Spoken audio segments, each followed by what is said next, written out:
Então, começar a terceira palestra agora. Eu vou falar sobre como a gente pode criar jogos interativos usando MicroPython e eletrônica. Bom, né, eu já tinha me apresentado antes. Eu sou formada em Ciência da Computação pela UFSCar. Aqui em São Carlos eu organizo 3 comunidades de tecnologia.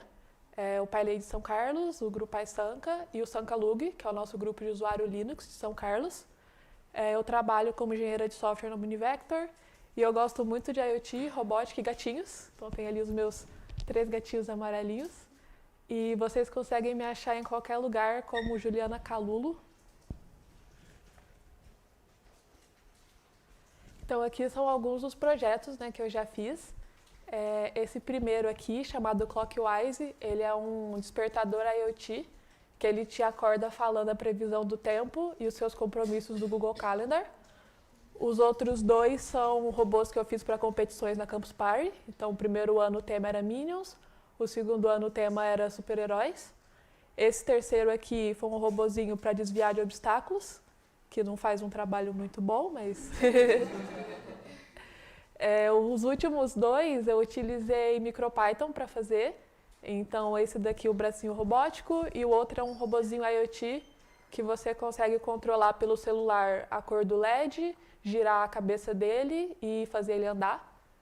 Então, esses últimos 2 eu comecei a mexer com o MicroPython, que é o que eu vou falar um pouquinho hoje, que é o que eu tenho mais utilizado recentemente para fazer esses projetinhos. Então, a plaquinha que eu vou usar nessa apresentação, eu até trouxe aqui, se vocês quiserem dar uma olhada, é essa daqui, que é a Microbit, e eu vou utilizar ela com esse joystick. E aí, se vocês quiserem dar uma olhada, tem algumas.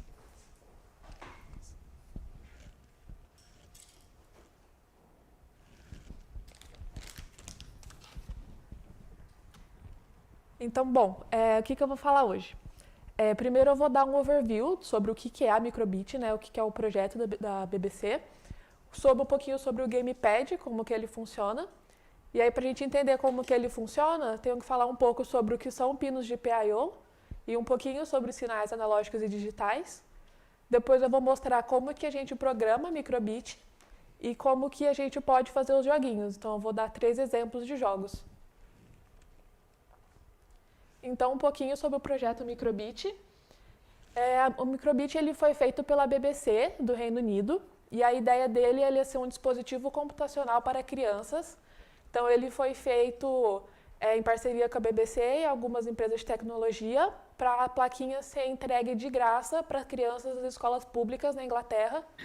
Então, eles ganharam esse dispositivo para levar para casa. E os professores ganharam também, então ele pode ser utilizado tanto em sala de aula quanto em casa. E o objetivo dele é fazer as crianças se interessarem mais por programação, entender como os computadores funcionam e utilizar computadores não somente como um jeito de consumir mídia, mas também como algo para produzir coisas criativas, né, fazer coisas de ciência e tecnologia. Falando um pouquinho então do que a gente tem nessa plaquinha, ela tem 2 lados, né? No lado da frente, a gente tem o microprocessador dela, que é um processador de 32 bits, então ela é relativamente poderosa. Ela vem também na versão 2, né, que eu tenho aí a versão 1 e a versão 2. A versão 2 ela vem com um speaker e com um microfone, que dá para fazer projetos com multimídia. Ela vem também com bússola e acelerômetro integrado, para fazer projetos interativos também. E ela vem com um conector de bateria, que aí você consegue colocar a pilha AAA para utilizar a plaquinha sem precisar estar com o cabo USB. E aí na parte de trás ela tem esse display de LED, que é uma matriz de LED 5x5, que você consegue usar para mostrar tanto texto quanto imagens, e você também pode acender os pixels individualmente. Na versão 2, aquele logo ali em cima, ele virou um botão touch, então você consegue saber se tem algo encostando nele. E ela tem ali embaixo, esse Edge Connector, ela tem 20 pinos de PIO, que você consegue utilizar para se conectar com vários tipos de sensores e atuadores. Então, o que são esses pinos GPIOs, né? Para quem já mexeu com outras placas, tipo a Raspberry ou o Arduino, já viu esses pinos de outro jeito. Então aqui na Raspberry a gente tem aqueles pinos, o pino macho, né, que é o pininho para fora de metal. No Arduino a gente tem o pino fêmea, que você encaixa o jumper macho nele. Só que na Microbit ela tem esse conector de barra embaixo, que ele é feito assim por design. Então a ideia dele é ele ser algo que não machuca as mãos. Então ele é redondinho, não machuca, não tem um pino tipo da Raspberry que poderia furar a sua mão. Então ele é feito por design desse jeito. E ali embaixo ele tem 5 pinos que você consegue encaixar aqueles cabos de garrinha de jacaré. Você consegue encaixar o cabo ali e você tem acesso a 3 portas, saída de força, e com isso você consegue controlar esses pinos utilizando diretamente o cabo. E aí, se você precisar de mais pinos do que esses 3, você pode colocar ele no expansor, e aí quando você coloca no expansor, você tem acesso a todos os 20 pinos, que é o que o joystick usa para se comunicar. Então, o que esses pinos fazem, né? No GPIO, a gente tem 4 funções que são importantes, que é a leitura e a escrita digital e a leitura e a escrita analógica. Então, qual que é a diferença delas, né? No sinal digital, a gente só quer saber se o sinal está ativo ou não ativo, né? Se está ligado ou desligado. A gente só tem 2 estados. E isso a gente utiliza muito para sensores que você só quer saber se ele está ativo ou não, tipo um botão, algum tipo de sensor que você, algum tipo de atuador também, que você só precisa ligar ou desligar. Já o sinal analógico é para quando você quer saber a variação, se você tem uma mudança naquele valor. Então você quer saber a quantidade que você tem daquela medida que você está tomando. Então, no caso, a gente consegue manipular esses 2 tipos de sinais usando o GPIO. E no projetinho do Gamepad, a gente vai estar utilizando essas 2 formas de comunicação. Então, falar um pouquinho sobre o Gamepad. Esse Gamepad eu comprei ele bem baratinho no AliExpress, tinha vários tipos, foi o que eu achei mais bonitinho. Ele funciona muito bem pelo preço dele. E o que ele vem nele, né? Então ele tem esse conector para poder expandir os pinos, e aí para utilizar ele com a plaquinha é só encaixar como se fosse um cartucho. Ele vem com o joystick, que tem 2 canais, então você consegue ver o movimento em 2 eixos, né? X e Y. Ela vem também com o suporte de bateria. Esse suporte de bateria, ele tem um circuito de carga integrado. Então você consegue carregar a bateria sem precisar tirar ela e pôr no carregador. Você põe o cabo USB no Gamepad e você já consegue carregar a bateria. Ela também tem um indicador de bateria. Então o LED pisca, dependendo da velocidade que o LED pisca, ele indica quanto de carga você ainda tem. Ela vem também com esses 4 botões coloridos, né, para você utilizar de input. Tem 2 botões laterais que se comunicam com os botões que tem na plaquinha. E ela vem com um buzzer também para tocar a musiquinha. Então, como que funciona a pinagem desse Gamepad? Atrás dele, se vocês olharem, ele tem uma tabelinha, que é essa tabela aqui, e é com ela que a gente sabe como que a gente se comunica com cada componente do Gamepad. Então, quando a gente expande aqueles pinos do conector de barra, a gente tem essa pinagem aqui.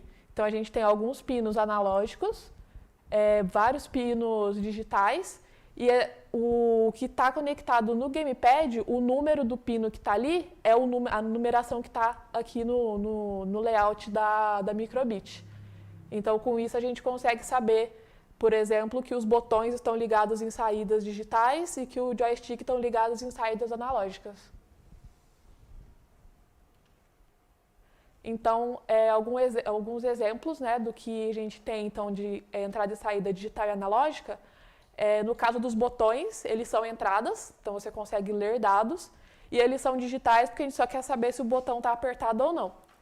Já o joystick, ele também é uma entrada, só que ele é uma entrada analógica. Por quê? A gente quer saber o quanto ele está pressionado em cada direção.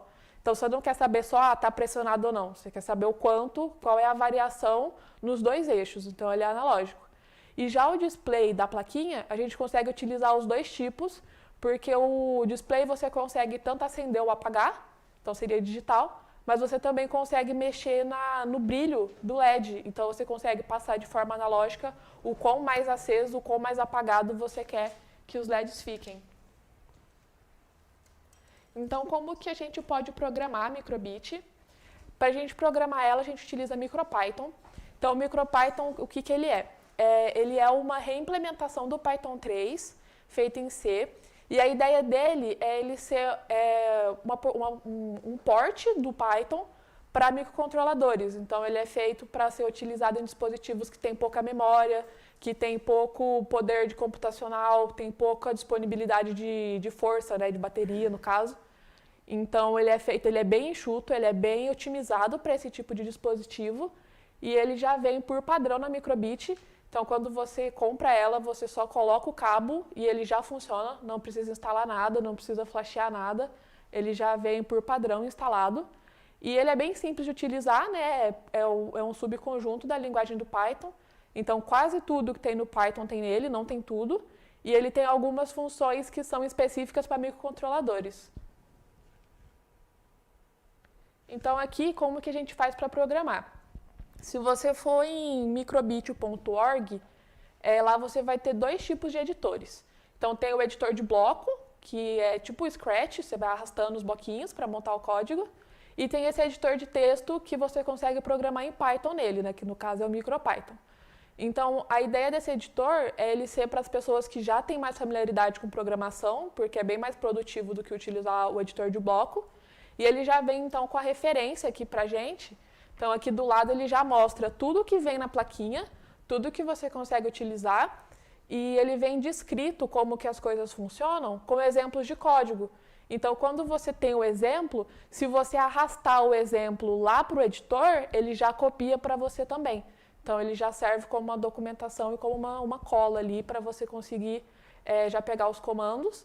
Ali no meio tem o editor, que é um editor relativamente bom. Ele tem syntax highlight, autocomplete, ele é até que bem produtivo, ele funciona muito bem. E lá no cantinho a gente tem o simulador, que também é outra coisa que me surpreendeu bastante. O simulador funciona de verdade, assim, tudo que você quiser fazer com a plaquinha, você consegue fazer no simulador.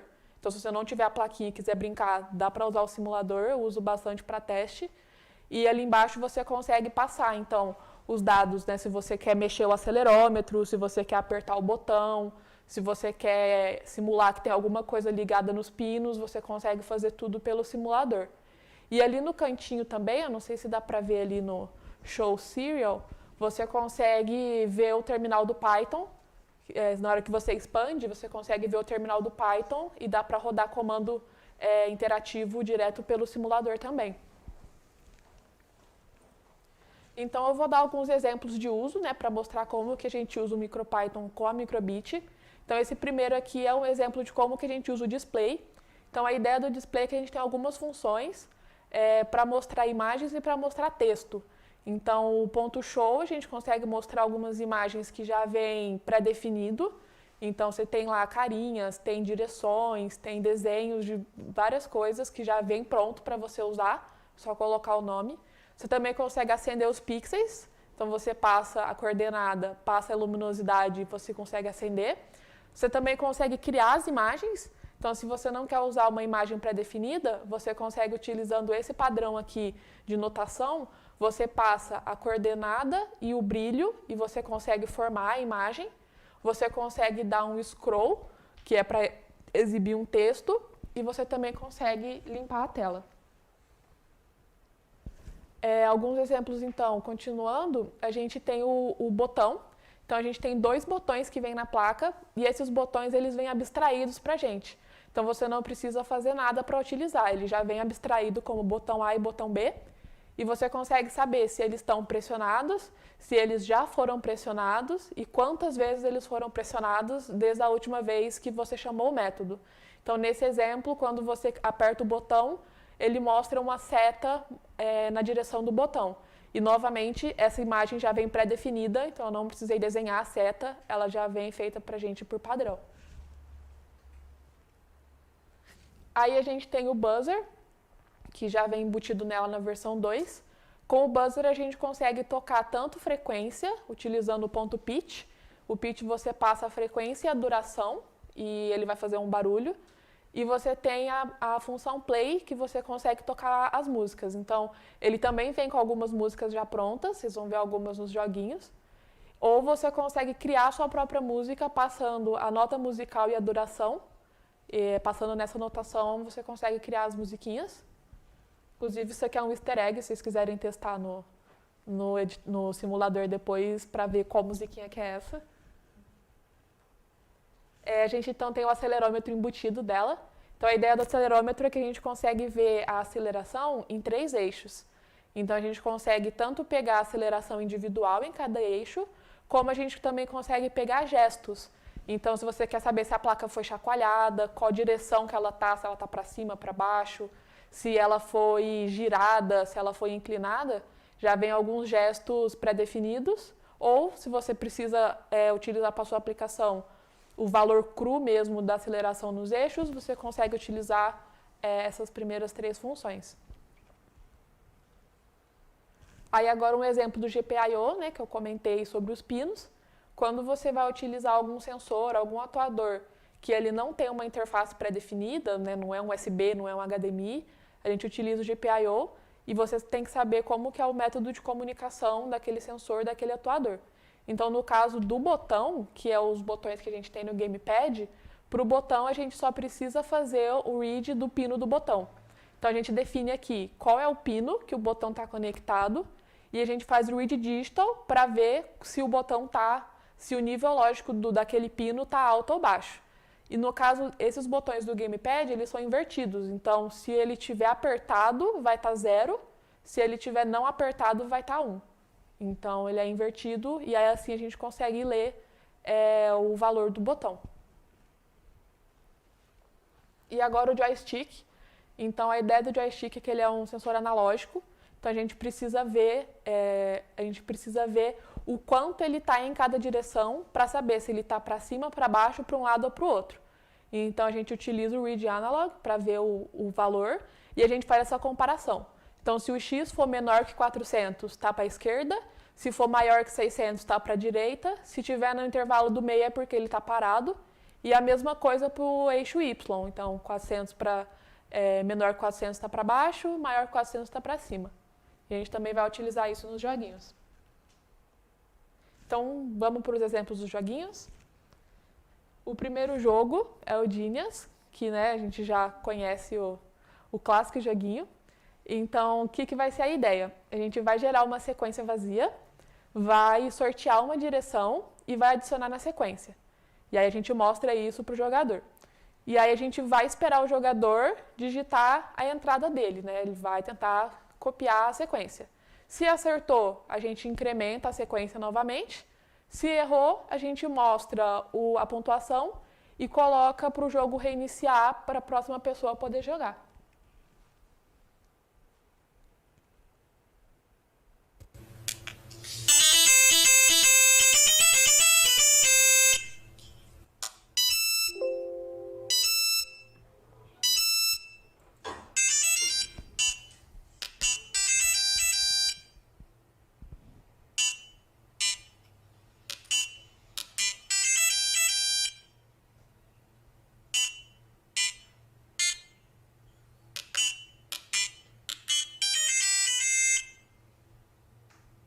Aí, no caso, todas essas musiquinhas, elas já vêm por padrão na micro:bit.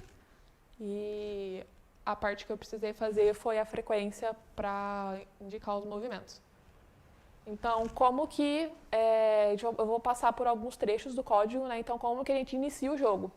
A ideia para começar é a gente esperar a pessoa colocar, ela demonstrar que ela está pronta para jogar. Então, ela tem que apertar os 2 botões de cima ao mesmo tempo para o jogo começar. Então, enquanto ela não apertar esses 2 botões, a gente fica só mostrando uma imagem ali de que está esperando.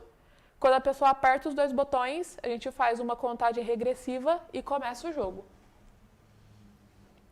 Então, como que a gente vai estar gerando a sequência? Para a sequência, a gente tem 4 direções, então norte, sul, leste, oeste. E a gente vai, então, passar pela sequência e vai mostrar a seta correspondente da direção e vai tocar a frequência daquela direção. Então, a ideia é que cada direção tem a sua própria frequência e isso ajuda a associar o som com a imagem. Então, a gente vai mostrar todas as direções que estão dentro da sequência, vai acender a tela toda, né, colocar todos os LEDs com 9 de brilho, para indicar para o usuário que já está pronto para ele colocar os movimentos. Então, como que a gente vai estar lendo esses movimentos? No caso, como esses botões não vêm por padrão na placa, né, não é os 2 botões da placa, a gente precisa abstrair eles. Então, tem essa classe para abstrair o funcionamento dos botões. E a gente cria um botão para cada direção, passando o pino que foi definido lá naquela tabelinha. E aí, para a gente conseguir ler a entrada, então, quando a pessoa apertar o botão, a gente salva qual foi a direção que ele apertou. E com isso, a gente faz o feedback. Então, quando a pessoa aperta, você mostra a imagem e mostra o mesmo som que foi mostrado durante a sequência. E aí, a gente valida a entrada. Então, para validar a entrada, a gente não quer que a pessoa não pode comparar só o tamanho, esperar chegar até o tamanho, porque a gente não quer que a pessoa continue digitando se ela tiver errado no primeiro ou no segundo movimento. Então, a gente vai comparando item a item. Conforme ela vai digitando, a gente vê se a sequência que ela digitou é igual à sequência original até aquele momento. Então, se não for, a gente já encerra o jogo. E aí, para encerrar o jogo, a musiquinha triste, carinha triste, mostra a pontuação, que é a sequência -1, que foi quantos movimentos a pessoa acertou. E aí a gente reinicia o jogo para a próxima pessoa poder jogar. Então, como que funciona para executar o jogo? A lógica desse é relativamente simples. Então, a gente mostra a sequência, lê a resposta. Se a resposta estiver certa, reinicia. Se não tiver, encerra. E aí, para fazer a validação, a mesma coisa. Se a pessoa acertou, mostra a carinha feliz. Se ela errou, vai para o game over, que mostra a carinha triste. Então, agora o segundo jogo, que é o Chase the Dot. A ideia dele é que a gente vai ter um ponto na tela que o jogador precisa pegar. Então, a gente tem o ponto que é o obstáculo e a gente tem o do jogador. E você consegue mexer o do jogador de 2 jeitos. Você pode mexer com o joystick ou você pode mexer com o acelerômetro. Você vai balançando a placa e você consegue mexer o ponto. Então, como que isso funciona? A gente escolhe uma coordenada aleatória para o ponto, para colocar em qualquer lugar dentro do display. Mostra aquele ponto e lê o movimento do jogador. Se o jogador pegou o ponto, a gente aumenta a pontuação e gera um ponto novo. Porém, para ficar mais difícil, a gente entra naquela validação ali. Se já passou 1 segundo que o ponto foi mostrado e a pessoa ainda não pegou, a gente faz ele mudar de lugar, para ficar mais difícil de pegar. E aí, se tiver passado 25 segundos que o jogo começou, aí é porque o tempo da pessoa já acabou, a gente mostra a pontuação, encerra e começa de novo.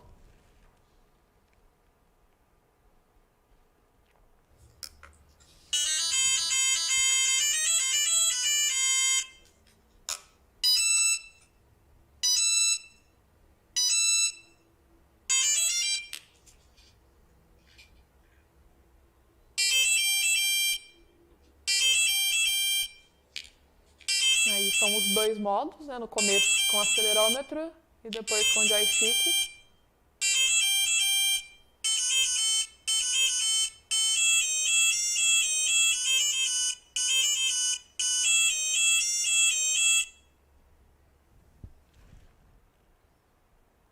Então, como que fica o código desse jogo, né?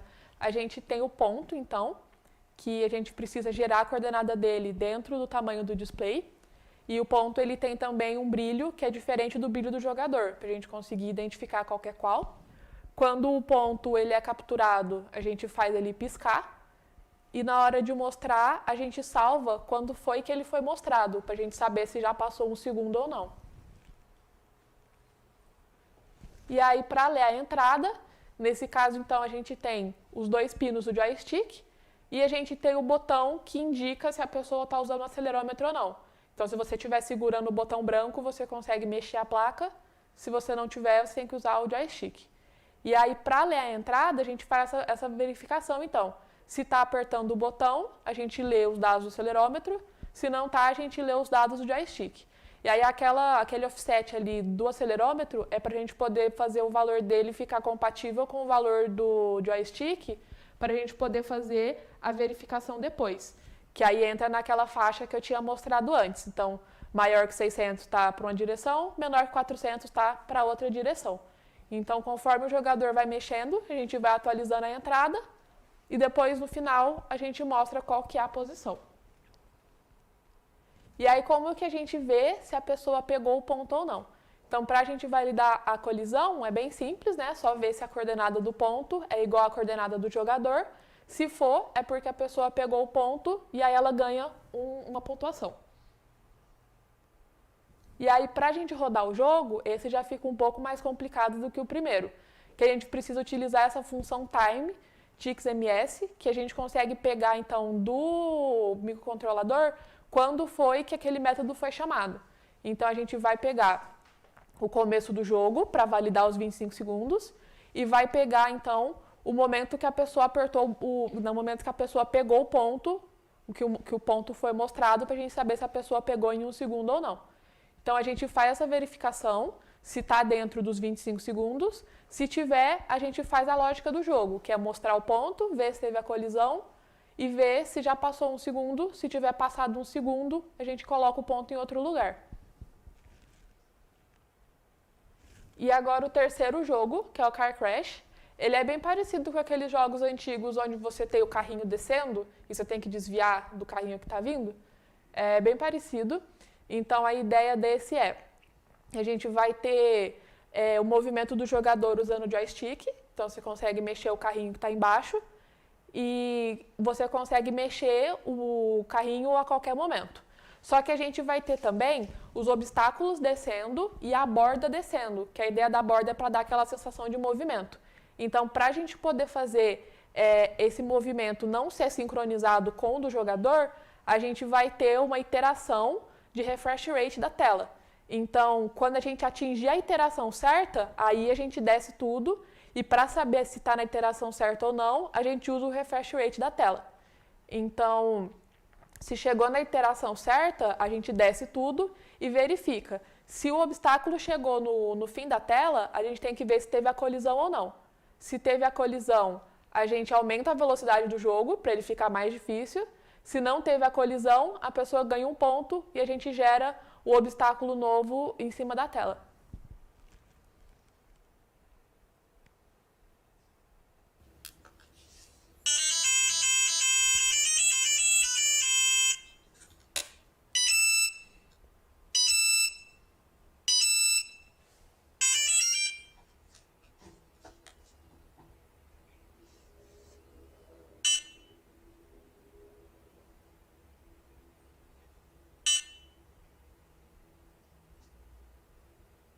E aí ele vai ficando mais rápido.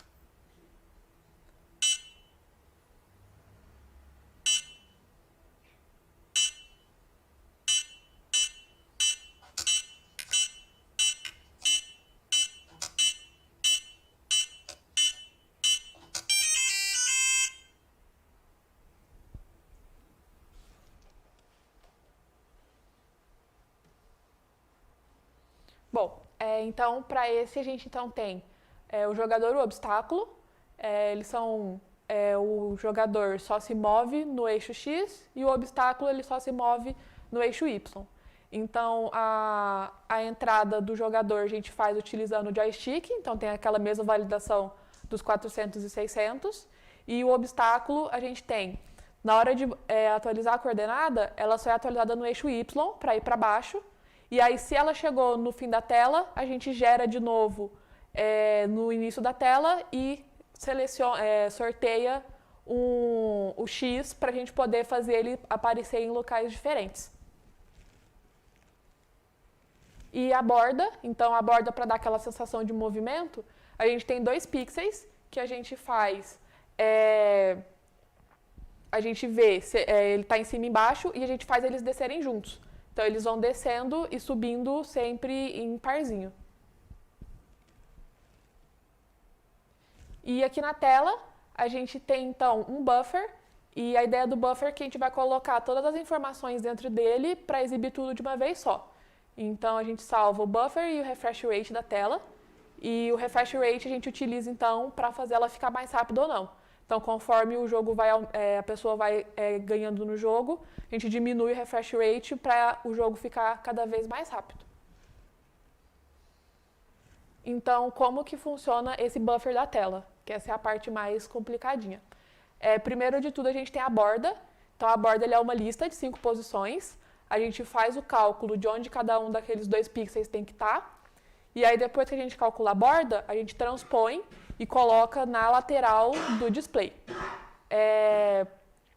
No caso, a borda é igual dos dois lados. Então, a gente só inverte e vai colocando dos dois lados. E no meio, a gente preenche tudo com 0. Depois, a gente tem que calcular o obstáculo. O obstáculo ele pode estar naquelas 4 posições, lá do cantinho. Então, ele pode estar em 4 direções ou ele pode estar em cima do jogador. Então, a gente tem que validar esse caso também. Então, conforme a gente vai descendo, a gente não pode só colocar o obstáculo e depois colocar o jogador, senão a gente poderia sobrescrever o obstáculo com o jogador.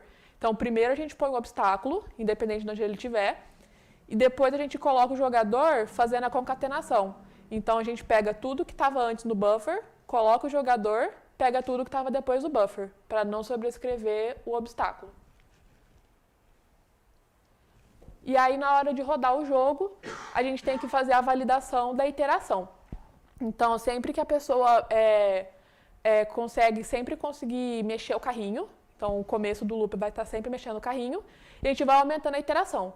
Quando ela chegou no momento certo, aí a gente faz a validação do obstáculo. Então, se ele estiver lá embaixo, é porque ele tem que validar a colisão, se a pessoa conseguiu desviar ou não. Se não estiver lá embaixo, a gente desce e continua o jogo. Se estiver lá embaixo e a pessoa desviou, faz o pitch para indicar que o carrinho passou e aumenta a velocidade da tela. Bom, então o que é a minha conclusão? Espero que vocês tenham achado que é divertido.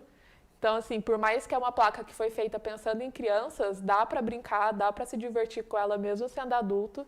Para quem gosta de educação também, é uma coisa bem legal para trabalhar em sala de aula, é bem interessante, que é um dos meus projetos futuros aí, se tudo der certo, quero dar um mini curso de MicroPython usando a Microbit. Quem sabe aí, PyLadies, GruPy, vamos ver. E, bom, espero que vocês tenham gostado. Então, muito obrigada. Se vocês quiserem ver o código, como eu fiz essa apresentação para PyCon, está nesse repositório, PyCon 2023 Interactive Games.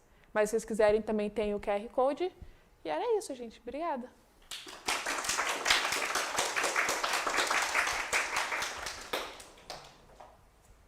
Vocês têm alguma pergunta? Você já mexeu com a placa SP32? Sim. Tem como usar o MicroPython nela? Tem. Aquele robozinho que eu mostrei no começo, que é o do braço robótico, eu fiz usando a ESP8266, que é o Node MCU, que é uma versão do ESP32. Então, dá para utilizar com o MicroPython, só dá um pouquinho mais de trabalho para instalar, mas tem como. Tipo, na questão de performance, você usar uma linguagem tipo C ou C++, ou MicroPython, e uma placa tipo ESP32 ou a Node, tem muita diferença?